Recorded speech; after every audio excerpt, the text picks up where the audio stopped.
Career ఆరంభం నుంచి traditional రోల్సే చేస్తూ వస్తుంది లావణ్య త్రిపాఠి. ఇప్పటిదాకా ఏ సినిమాలోనూ ఆమె అందాల ప్రదర్శన చేసింది లేదు.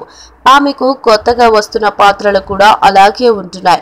ఇలా మరీ పద్ధతిగా కనిపించడం వల్లే ఓ స్థాయికి మించి ఎదగలేకపోతున్నానని భావిస్తుందేమో. ఇకపై గ్లామర్ డోస్ పెంచుతానని చెప్పకనే చెబుతుంది లావణ్య. చాలా సినిమాల్లో వరుసగా సాంప్రదాయమైన పాత్రలు చేశాను. అలా ఎప్పుడు మంచి అమ్మాయిగా కనిపిస్తుంటే నాకే బోర్ కొడుతుంది. అన్ని రకాల పాత్రలు చేయాలనుంది. అందుకే నన్ను ఇకపై కొత్తగా చూస్తారు అని లావణ్య తెలిపింది.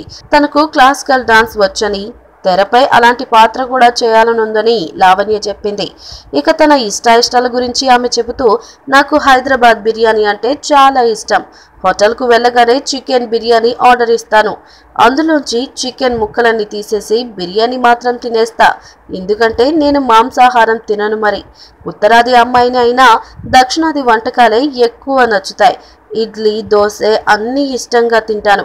నా ఫోన్లో సోషల్ మీడియా యాప్స్ అన్నీ డిలీట్ చేసేసా. హోటల్కి వెళ్ళాక నా స్నేహితులతో కబుర్లు చెప్తూ కాలక్షేపం చేస్తాను. లేదంటే ఏదైనా పుస్తకం చదువుకుంటాను, సినిమా చూస్తుంటాను తప్పించి ఫోన్లో టైం వేస్ట్ చేయడం నాకు నచ్చదు. హైదరాబాద్లో నాకు మంచి స్నేహితులు ఉన్నారు. ఇక్కడ త్వరలోనే ఇల్లు కొనాలనుకుంటున్నా. బయట తిండి తినలేకపోతున్నాను. నాకు వంట వచ్చు, నేనే వంట చేసుకుంటా అని లావణ్య తెలిపింది. ఈ వీడియో మీకు నచ్చినట్లయితే సబ్స్క్రైబ్ చేయండి. ఫిలిమి స్టార్స్ బోల్డెంత న్యూస్ బోల్డ్గా.